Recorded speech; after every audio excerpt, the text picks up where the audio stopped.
Excerpt from a local newspaper. Ominous unknown killer is still at large. After weeks of unexplained murders, the ominous unknown killer is still on the rise. After little evidence has been found, a young boy states that he survived one of the killer's attacks and bravely tells his story.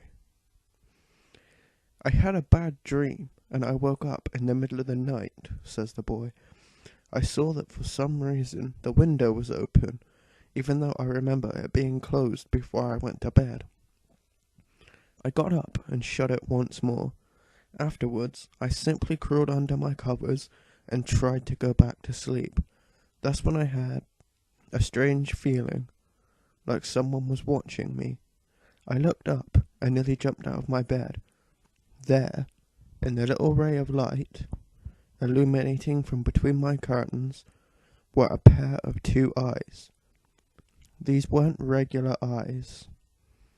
They were dark, ominous eyes. They were bordered in black and just plain out terrified me. That's when I saw his mouth, a long, horrendous smile that made every hair on my body stand up. The figure stood there, watching me. Finally, after what seemed like forever, he said it. A simple phrase, but said in a way only a madman could speak. He said, 'Go to sleep.' I let out a scream. That's what sent him at me.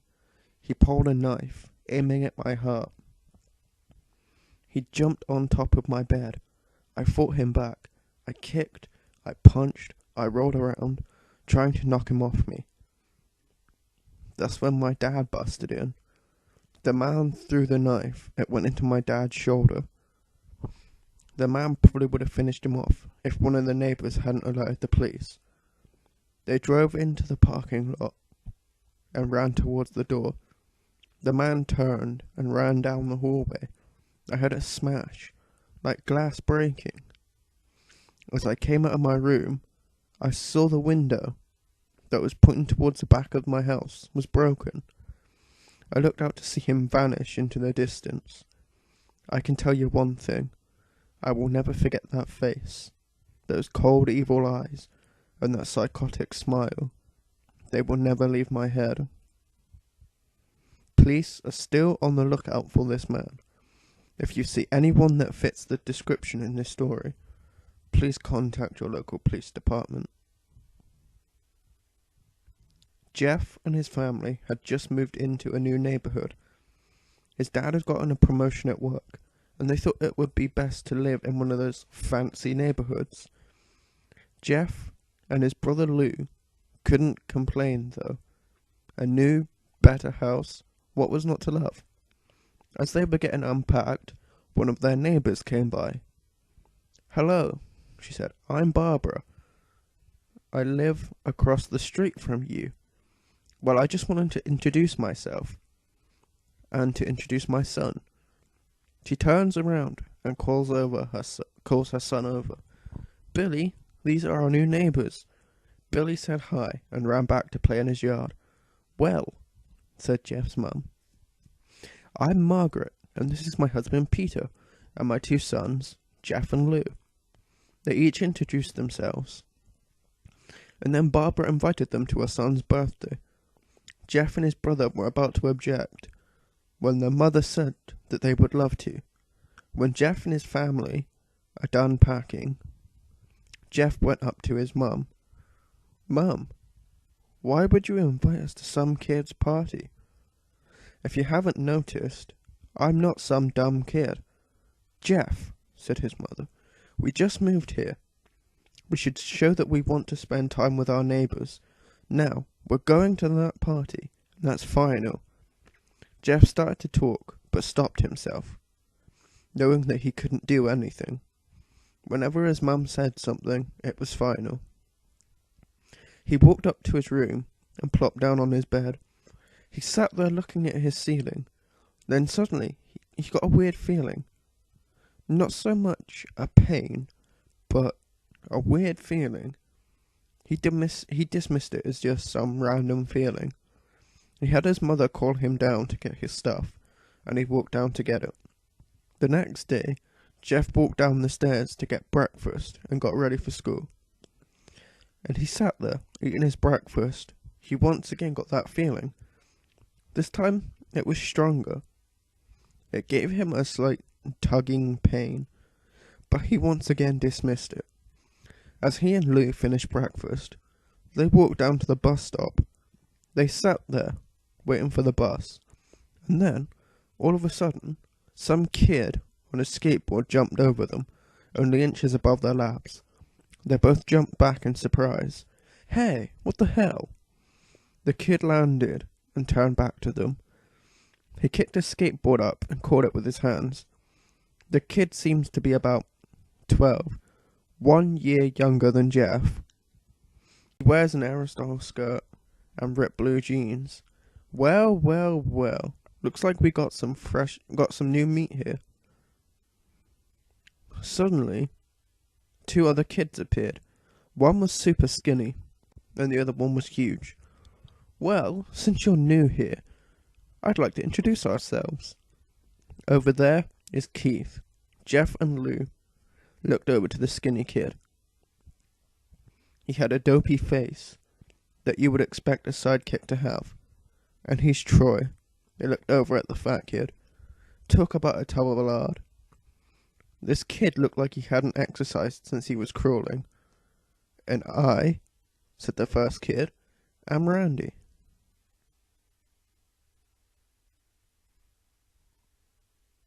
Now, for all the kids in this neighborhood, there's a small price for bus fare, if you catch my drift. Lou stood up, ready to punch the kid's lights out.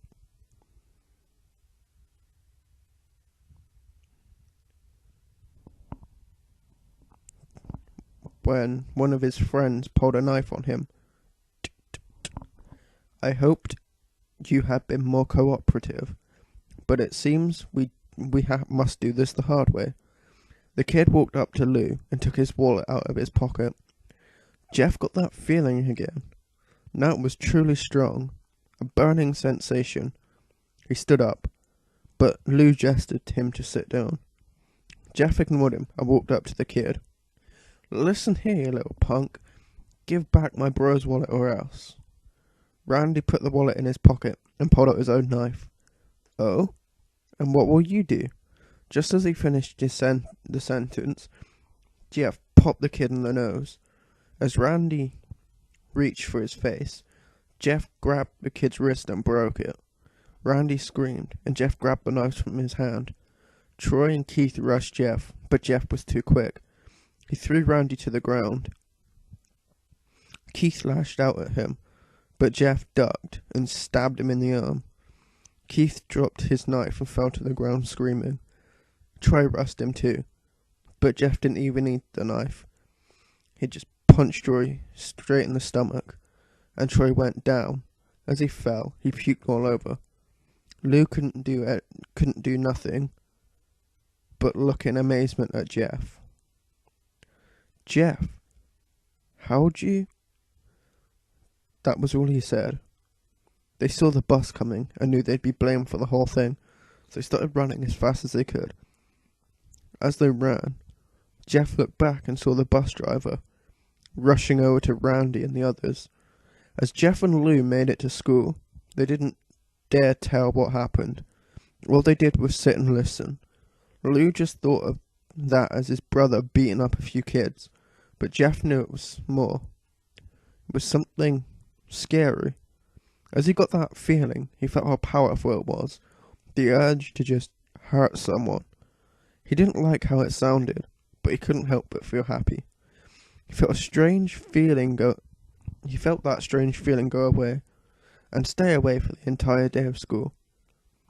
Even as he walked home, due to the whole thing near the bus stop, and how he probably wouldn't be taking the bus anymore, he felt happy.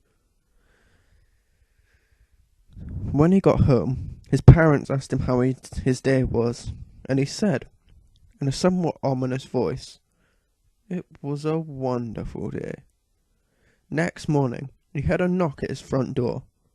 He walked down to find 2 police officers at the door, his mother looking back at him with an angry look.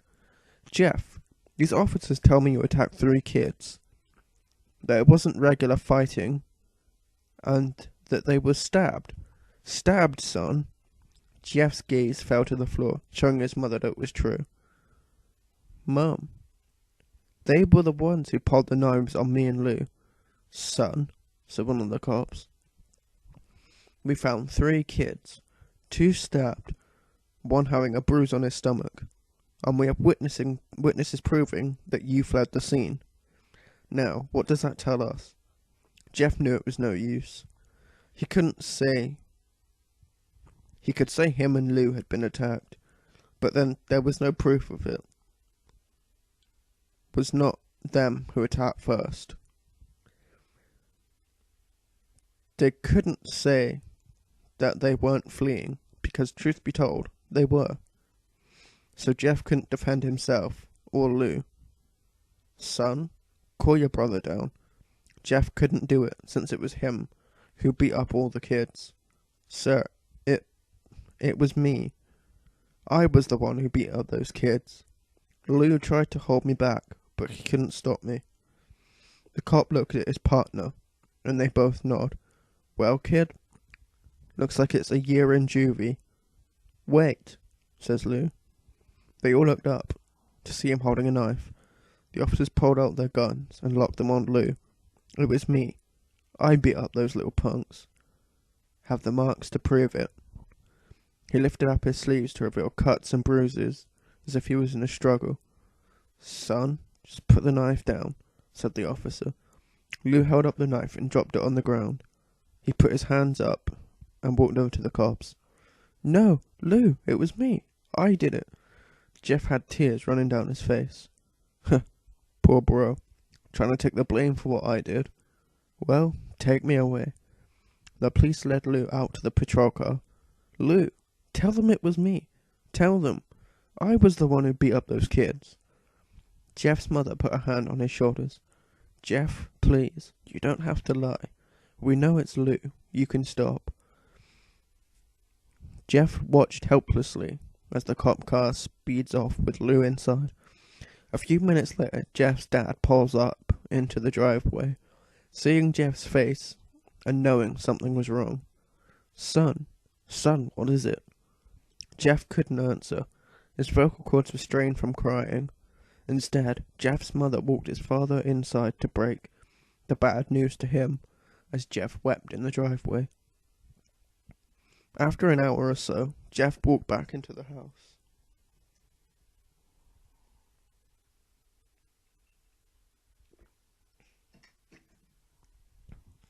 Seeing that his parents were both shocked, sad, and disappointed, he couldn't look at them. He couldn't see how they thought of Lou when it was his fault. He just went to sleep, trying to get the whole thing off his mind. 2 days went by with no word from Lou at JDC, no friends to hang out with, nothing but sadness and guilt. That is, until Saturday, when Jeff is woke up by his mother with a happy, sunshiny face. "Jeff, it's the day," she said as she opened the curtains and let light flood into his room. "Wait, what's today?" asked Jeff as he stirs awake. "Why, it's Billy's party." He knows. He was now fully awake. "Mom, you're joking, right? You don't expect me to go to some kid's party after?" There was a long pause. "Jeff, we both know what happened. I think this party could be the thing that brightens up the past days. Now get dressed." Jeff's mother walked out of the room and downstairs to get ready herself. He fought himself to get up. He picked out a random shirt and a pair of jeans and walked downstairs. He saw his mother and father all dressed up. His mother in a dress, and his father in a suit. He thought, why would they wear such fancy clothes to a kid's party? "Son, is that all you're going to wear?" said Jeff's mum. "Better than wearing too much," he said. His mother pushed down the feeling to yell at him and hid it with a smile. "Now, Jeff, we may be overdressed, but this is how you go if you want to make an impression," said his father. Jeff grunted and went back up to his room. "I don't have any fancy clothes," he yelled downstairs. "Just pick out something," called his mother.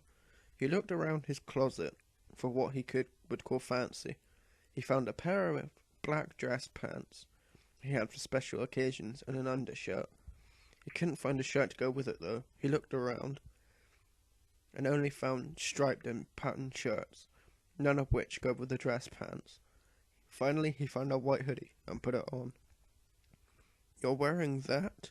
they both said. His mother looked at her watch. "Oh, no time to change. Let's just go," she said as she hurried Jeff and his father out the door. They crossed the street over to Barbara and Billy's house. They knocked on the door, and it appeared that Barbara, just like his parents, way overdressed. As they walked inside, all Jeff could see were adults, no kids. "The kids are out in the yard, Jeff. How about you go and meet some of them?" said Barbara. Jeff walked outside to a yard full of kids. They were running around in weird cowboy costumes and shooting each other with plastic guns. He might as well be standing in a Toys R Us.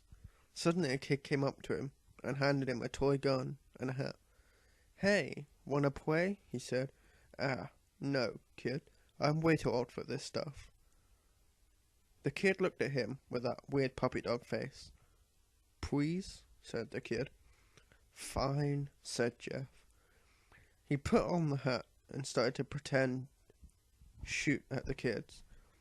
At first he thought it was totally ridiculous, but then he started to actually have fun. It might not have been super cool, but it was the first time he had done something that took his mind off Lou. So he played with the kids for a while, until he heard a noise, a weird rolling noise. Then it hit him. Randy, Troy, and Keith all jumped over the fence on their skateboards. Jeff dropped the fake gun and ripped off the hat. Randy looked at Jeff with a burning hatred. "Hello, Jeff, is it?" he said. "We have some unfinished business." Jeff saw his bruised nose. "I think we're even. I beat the crap out of you, and you get my brother sent to JDC.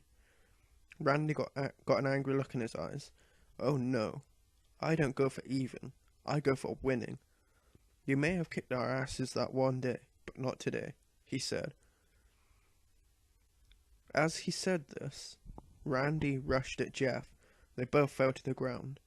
Randy punched Jeff in the nose, and Jeff grabbed him by the ears and headbutted him. Jeff pushed Randy off him, and both rose to their feet. Kids were screaming, and parents were running out of the house. Troy and Keith both pulled guns out of their pockets. "No one interrupts or guts will fly," they said. Randy pulled a knife on Jeff and stabbed it into his shoulder. Jeff screamed and fell to his knees. Randy started kicking him in the face. After 3 kicks, Jeff grabs his foot and twists it, causing Randy to fall to the ground. Jeff stood up and walked towards the door. Troy grabbed him. "Need some help?" He picks Jeff up by the back of his collar and throws him through the patio door. As Jeff tries to stand, he is kicked to the ground. Randy repeatedly starts kicking Jeff until he starts to cough up blood. "Come on, Jeff, fight me." He picks up Jeff and throws him into the kitchen. Randy sees a bottle of vodka on the counter and smashes it over Jeff's head. "Fight!" He throws Jeff to the living room. "Come on, Jeff, look at me." Jeff glances up, his face riddled with blood. "I was the one who got your brother sent to JDC, and now you're just gonna sit here and let him rot for a whole year? You should be ashamed." Jeff starts to get up. "Oh, finally you stand and fight." Jeff is now to his feet, blood and vodka on his face. Once again he gets that strange feeling, the one in which he hasn't felt for a while. "Finally, he's up," says Randy and runs at Jeff. That's when it happens. Something inside Jeff snaps. His psyche is destroyed. All rational thinking is gone. All he can do is kill. He grabs Randy and pile drives him into the ground. He gets on top of him and punches him straight in the heart. The punches cause Randy's heart to stop. As Randy gasps for breath, Jeff hammers down on him, punch after punch. Blood gushes from Randy's body until he takes one final breath and dies. Everyone is looking at Jeff now. The parents, the crying kids, even Troy and Keith. Although they easily break from their gaze and point their guns at Jeff. Jeff sees the guns trained on him and runs for the stairs. As he runs, Troy and Keith let out fire on him. Each shot missing, Jeff runs up the stairs. He hears Troy and Keith follow up behind. As they let out their final rounds of bullets, Jeff ducks into the bathroom. He grabs the towel rack and rips it off the wall. Troy and Keith race in, knives ready. Troy swings his knife at Jeff, who backs away, and bangs the towel rack into Troy's face. Troy goes down hard, and now all that's left is Keith. He is more agile than Troy, though. He ducks when Jeff swings the towel rack. He dropped the knife and grabbed Jeff by the neck. He pushed him into the wall. A thing of bleach fell down on top of him from the top shelf. It burnt both of them, and they both started to scream. Jeff wiped his eyes the best he could. He pulled back the towel rack and swung it straight into Keith's head. As he lay there, bleeding to death, he let out an ominous smile. "What's so funny?" asked Jeff. Keith pulled out a lighter and switched it on. "What's funny," he said, "is that you're covered in bleach and alcohol." Jeff's eyes widened as Keith threw the lighter at him. As soon as the flame made contact with him, the flames ignited the alcohol and the vodka. While the alcohol burned him, the bleach bleached his skin. Jeff let out a terrible screech as he caught on fire. He tried to roll the fire out, but it was no use. The alcohol had made him a walking inferno. He ran down the hall and fell down the stairs. Everybody started screaming as they saw Jeff, now a man on fire, drop to the ground, nearly dead. The last thing Jeff saw was his mother and the other parents trying to extinguish the flame. That's when he passed out. When Jeff woke up, he had a cast wrapped around his face. He couldn't see anything, but he felt a cast on his shoulder and stitches all over his body. He tried to stand up and then realized there was a tube in his arm, and when he tried to get up it fell out and a nurse rushed in. "I don't think you can get out of bed just yet," she said. As she put him back in his bed and reinserted the tube, Jeff sat there with no vision and no idea what his surroundings were. Finally, after hours, he heard his mother. "Honey, are you okay?" she asked. Jeff couldn't answer though. His face was covered, and he was unable to speak. "Oh, honey, I have great news. After all the witnesses told the police that Randy confessed of trying to attack you, they decided to let Lou go." This made Jeff almost bolt up. Stopped halfway, remembering the tube coming out of his arm. "He'll be out by tomorrow, and then you two will be able to be together again." Jeff's mother hugs Jeff and says her goodbyes. The next couple of weeks were those where Jeff was visited by his family. Then came the day when his bandages were to be removed. His family were all there to see it, what he would look like. As the doctors unwrapped the bandages from Jeff's face, everyone was on the edge of their seats. They waited until the last bandage, holding the cover to his face, was almost removed. "Let's hope for the best," said the doctor. He quickly pulls the cloth, letting the rest fall from Jeff's face. Jeff's mother screamed at the sight of his face.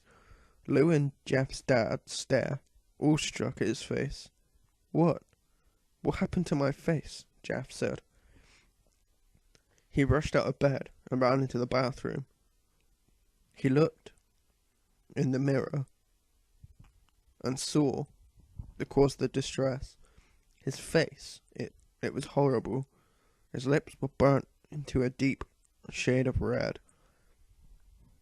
His face was turned into a pure white colour, and his hair singed from brown to black. He slowly put his hand to his face. It had sort of a leathery feel to it now. He looked back at his family, then back at the mirror. "Jeff," said Lou, "it's not that bad." "Not that bad," said Jeff. "It's perfect." His family were equally surprised. Jeff started laughing uncontrollably. His parents noticed that his left eye and hand were twitching. Jeff, are you okay?"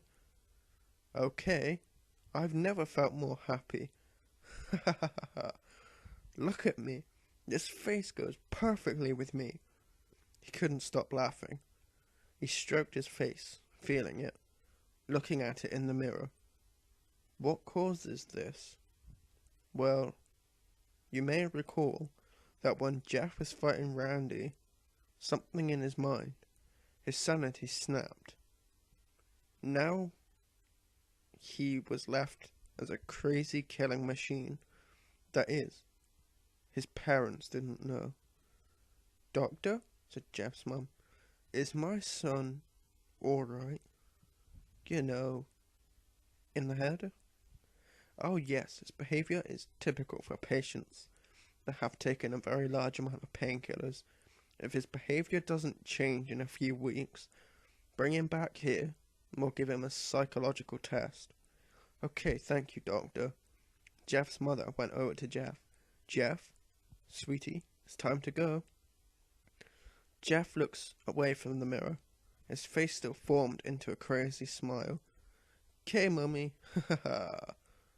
His mother took him by the shoulder and took him to get his clothes. "This is what came in?" said the lady at the desk. Jeff's mom looked down to see the black dress, pants and hoodie her son wore. Now they were clean of blood and now stitched together. Jeff's mother led him into his room and made him put his clothes on. Then they left, not knowing this was the final day of their life. Later that night, Jeff's mother woke to a sound coming from the bathroom. It sounded as if someone was crying. She slowly walked over to see what it was. When she looked into the bathroom, she saw a horrendous sight. Jeff had taken a knife and carved a smile into his cheeks. "Jeff, what are you doing?" asked his mother. Jeff looked over to his mother. "I couldn't keep smiling, Mommy. It hurt after a while. Now I can smile forever." Jeff's mother noticed his eyes, ringed in black. "Jeff, your eyes!" His eyes were seemingly never closing. "I couldn't see my face. I got tired and my eyes started to close. I burned out the eyelids so I could forever see myself, my new face." Jeff's mother slowly started to back away, seeing that her son was going insane. "What's wrong, Mummy? Aren't I beautiful?" "Yes, son," she answered. She said, "Yes, you are. Let me go get Daddy, so he can see your face." She ran into the room and shook Jeff's dad from his sleep. "Honey, get the gun. She stopped as she saw Jeff in the doorway holding a knife. "Mummy, you lied." That's the last thing they hear as Jeff rushes them with a knife, gutting both of them. His brother Lou woke up, startled by some noise. He didn't hear anything else, so he just shut his eyes and tried to go back to sleep. As he was on the borderline of slumber, he got the strangest feeling that someone was watching him. He looked up. Before Jeff's